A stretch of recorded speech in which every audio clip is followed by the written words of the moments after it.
Bonjour, chers passionnés de sport automobile, j'espère que vous allez bien. Moi, ça va très bien. On sort de 3 week-ends consécutifs de Formule 1 et il s'est passé beaucoup de choses entre les erreurs qui commencent à s'accumuler pour Lando Norris, le premier podium de Ferrari cette saison et les montagnes russes d'Alpine. On a beaucoup de choses à débriefer ensemble. Let's go!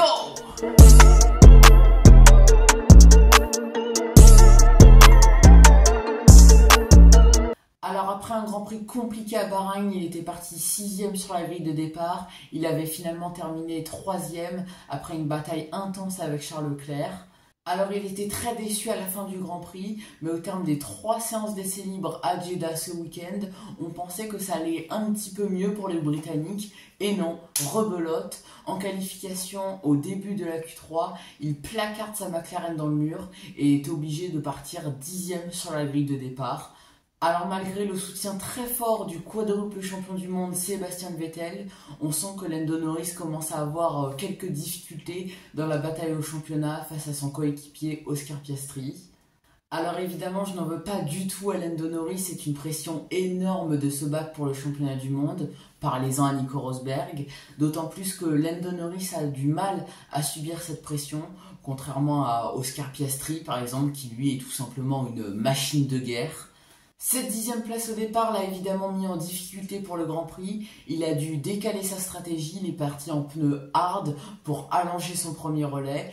Et il aura tout de même mené de belles batailles, notamment face à Lewis Hamilton.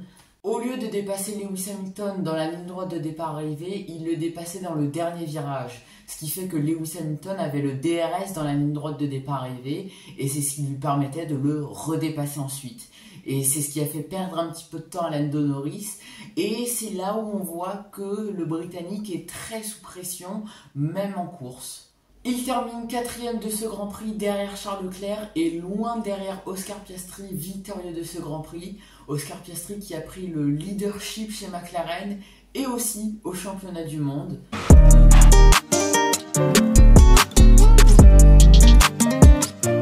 Alors il va évidemment falloir qu'on parle du rebond de Alpine et surtout de Pierre Gasly. Il avait terminé 7e le Grand Prix de Bahreïn, même s'il était déçu de s'être fait dépasser par Max Verstappen dans le dernier tour. C'était une très belle performance de Pierre Gasly en partant 4e.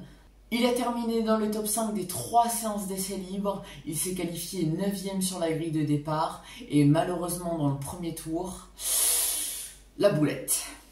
Au 3e virage, Yuki Tsunoda accroche Pierre Gasly malheureusement. Le Français termine sa course dans le mur alors qu'il aurait pu faire un très beau résultat.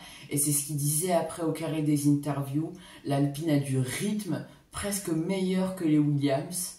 Les deux voitures vêtues de bleu vont toujours aussi bien. Ils terminent 8e et 9e.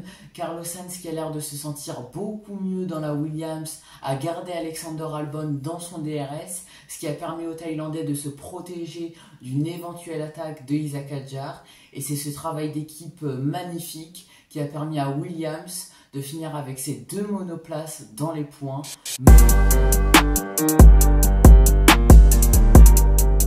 Charles Leclerc a sûrement réalisé sa meilleure course depuis le début de la saison.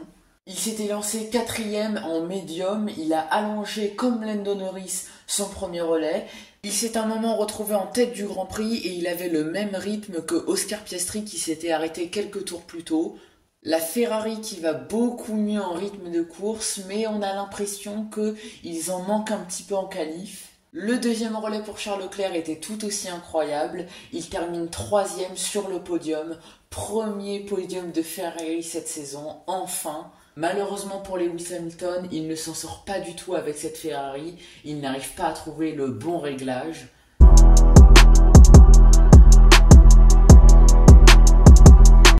Alors, ce premier virage.